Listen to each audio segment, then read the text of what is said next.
Bad contracts are one of the most common mistakes that I see brands make, and they're one of the hardest to fix after the fact. A contract makes all the difference in the success that you can have with a distributor in a market, and they have a massive impact on the success or failure of your brand as a whole. It is so crucial to realize the reality of the power dynamics that a contract can create in a distributor relationship. When you sign a contract without clear terms, you're setting an expectation for that relationship. You're saying to the distributor, we'll take whatever we can get.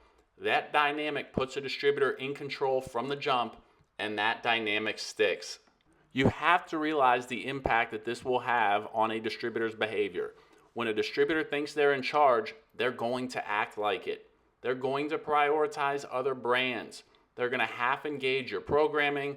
They treat your expectations like suggestions.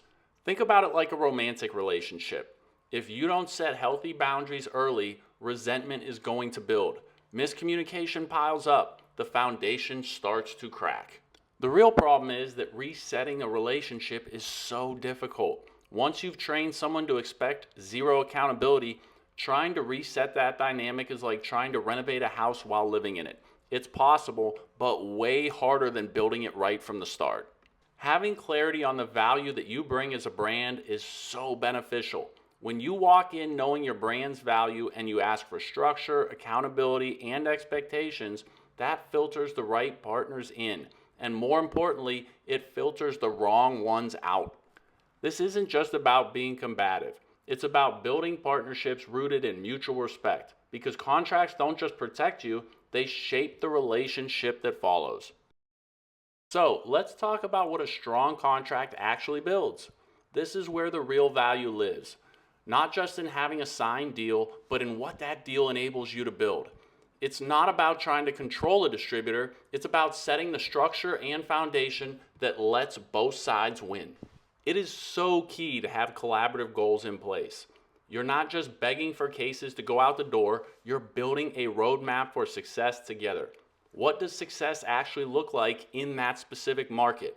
What does a good quarter mean? If you don't align on that early, you'll end up frustrated, confused, and burned out, and so will your distributor. Next, you need mutual accountability. This is one of my favorite points in this entire video, okay? And it's what's missing in so many brand-distributor relationships, especially from the brand side. The phrase, gets it on the truck, is a trap, okay? If that's the only goal, everyone's just winging it after that. A strong contract sets expectations like what programs will be run, when will results be reviewed, how are we tracking sell-through, not just sell-in, okay? We need to have metrics in place because it creates that foundation for that mutual accountability. This is what gives you leverage in the relationship, not because you're demanding, but because you're dependable and structured. It's also important to remember that you need to have some form of built-in flexibility. Markets shift, trends change, SKUs change, distributors get acquired. If your contract is too rigid, your brand suffers every time the landscape changes. A good agreement has a little bit of breathing room. It allows you to grow and adapt, and for your distributor to grow and adapt with you without tanking the trust that the relationship's built on. We also need to talk about mutual respect and value, because this is another thing that is missing from so many brand distributor relationships. When you as a brand come in with clear expectations, you show that your brand is real, that this is not just a hobby for you. You also communicate to the distributor that you are much less likely to create headaches without results for them, okay? You're not just asking them to pick you, you're also evaluating them, the distributor. That's how you attract real partners with real quality and avoid the bad ones before they do damage to your brand in a market. Look, I know it's easy to think this way, but the brands that scale with power and clarity don't just get lucky with their distributors. They did not hit some kind of distributor lottery. They built the relationships with intention, starting with the contract. That's how you stop scaling into dysfunction and start building a business that lasts. If you're going to ask for real expectations in writing, you had better be ready to back them with real value. Contracts are a two-way street. You're asking them to commit, so show what you're committing on the brand side. Investment, support, strategy, lay it all out. Show them the tangible value that your brand brings to their portfolio and their business as a whole. After all, this is a 50-50 partnership.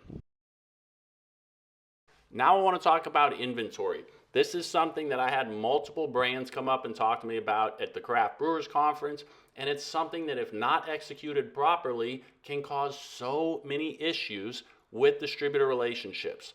At a very base level, if your product is not in stock, you don't have a chance to win. If too much of your product is in stock and it becomes out of code or stale, you don't have a chance to win. Visibility dies without availability, and success dies without fresh product.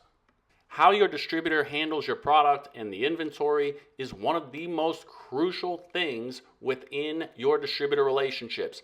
And because of that, it needs to be covered in your contract. It may seem overly nuanced, but it is incredibly important, and it will pay dividends in the way that it sets your relationships up for success in the future. Start by setting inventory minimums. This is so key and so often overlooked. These minimums create accountability. If there's no clear standard, you cannot expect your distributor to maintain or uphold that standard. People need to know what the clear expectations are before they can be expected to be held accountable for them. Distributors cannot be held accountable for poor fulfillment or poor inventory if expectations were never defined. Guaranteeing market readiness is another big one. So many times I've seen brands implement killer programming or land new chain placements, but there's no accountability for their distributors to maintain the inventory to support those programs or placements. It may sound simple, but nothing is too simple to be included in a contract to make sure that you are protecting your hard-earned success and momentum. One key thing that I want to hit on here, I have seen best efforts outlined in a contract so many times, especially when it's speaking to inventory and carrying enough inventory to fulfill programming, chain placements, or anything else. When you put in best efforts, you're creating a vague term, and it is a loophole, not a commitment.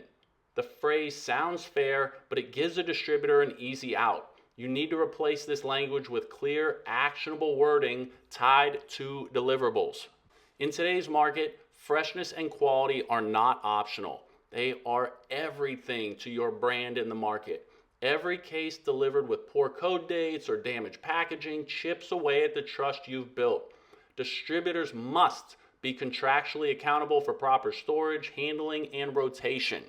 Again, we'd all like to assume that distributors have our best interests at heart, but that is not always the case. I can speak personally to an example. When we used to sell Maine Beer Company at my wholesaler, Steel City Beer, they had delivery, handling, storage, rotation, freshness, refrigeration, all outlined in the contract.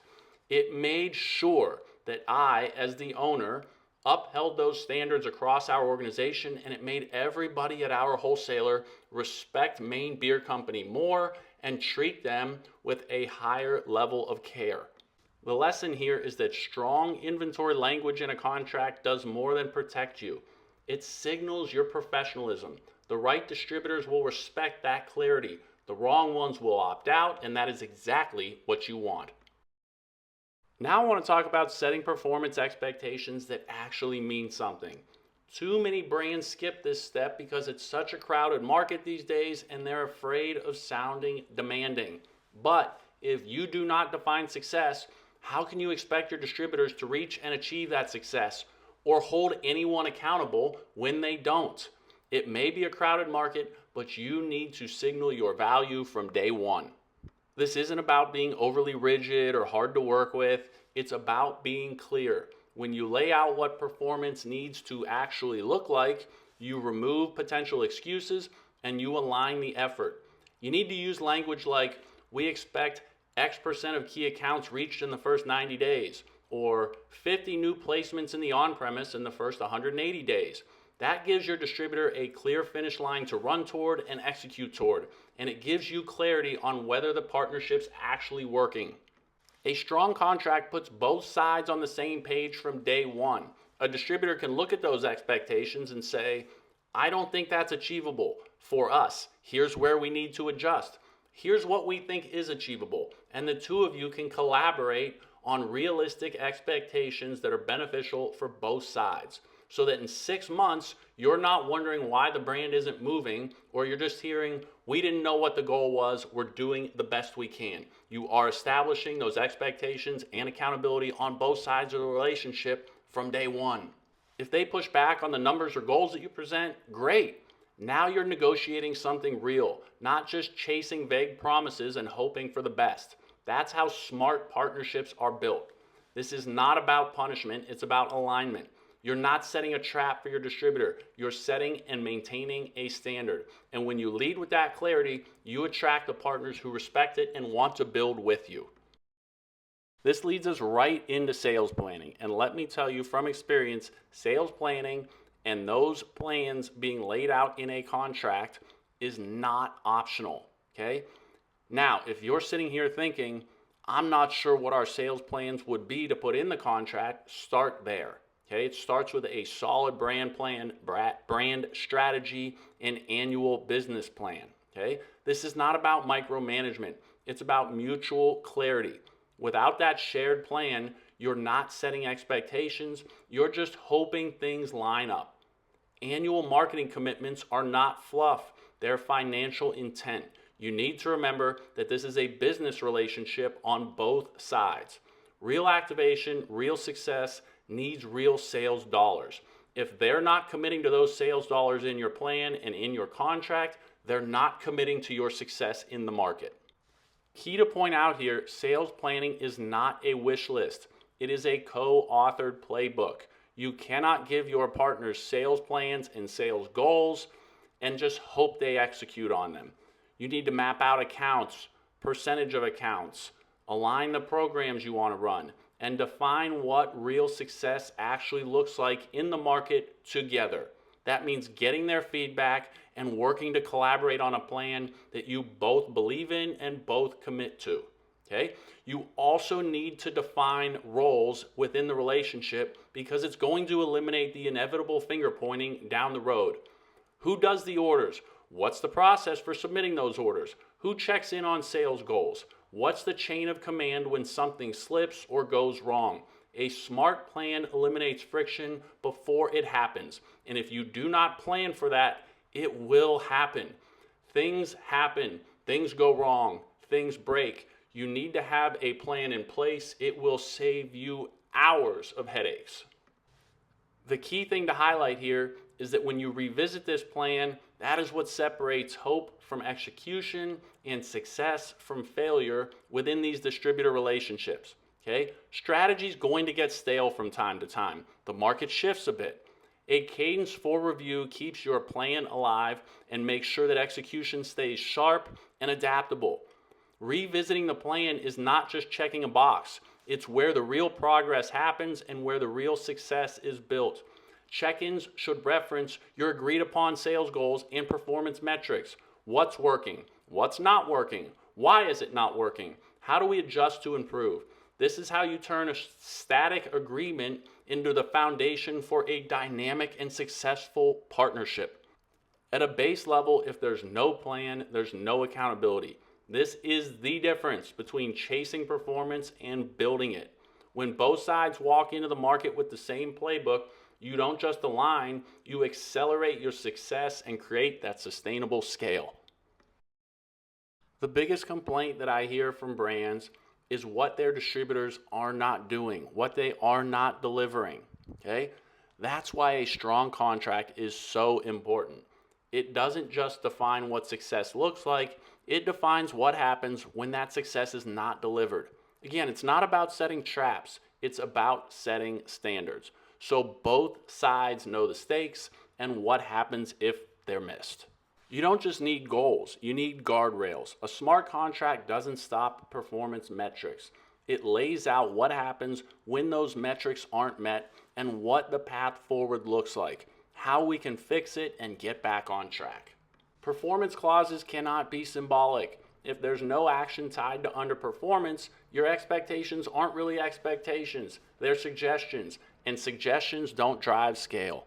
Defined cure periods are so key. They give you structure before the frustration. These aren't gotcha moments, they're mechanisms for accountability. Here's what's off, here's how long we have to fix it, and here's what happens if we don't. Exit pathways are business strategy, not just drama avoidance. They're how you stay nimble, professional, and protected when it's clear that the relationship is not delivering, which I hear happen so many times. Revisit clauses are not just legalese, they're momentum management. They give both parties a cadence to realign, evolve, or part ways before the damage is done, especially the damage to your brand in this market. Okay, it's not about being punitive, it's about being purposeful in the way that you operate. Great contracts don't create fear, they create focus, they create accountability. They show that you're serious about performance and committed to building with the right people while maintaining a high standard. The mistake that I see so many brands make is that they're unclear on their value. They know that the market has become incredibly crowded and incredibly competitive, and they let that chip away at the value that their brand brings to distributors. As a result, when going to a new market, they often settle for the first distributor that will say yes, they get sent a contract, they sign it, and they don't give it a second thought. That is such a massive mistake. Is protection one of the goals for your brand? Yes. But the goal is not just protection, it's partnership and building the strongest, happiest, healthy, most productive partnership that we can. Okay? This is where the tone gets set. The contract is the first real business blueprint your distributor is going to see. Do they like to see the flashy deck? Sure. But the contract is what they pay the most attention to. It's not just paperwork, it's positioning for your brand. You're showing them from the jump that you're organized, invested, and here to win with them. I cannot say this enough. It's not about being hard to work with. It's not about being too rigid. It's about being ready. It's about signaling that you have your stuff together.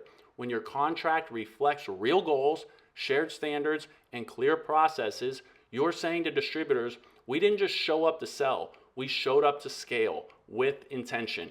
And in this crowded and competitive market, that is going to differentiate your brand in the best way possible from day one. I can tell you from vast personal experience that strong contracts communicate brand maturity. Distributors aren't just evaluating your product. Like I said, they're not just looking at your flashy deck. They're evaluating how easy and effective it will be to not only work with your brand, but to create sustainable success with your brand. Clarity and accountability signal that you're not going to be a fire drill brand that's creating a headache every Friday at 4:30 p.m. You're going to be a results brand. You are bringing value to their business. You need to come in with the mindset that we're not hoping to be taken seriously. We're setting the terms and the standards that demand it. Clear expectations and mutual standards elevate that partnership from day one.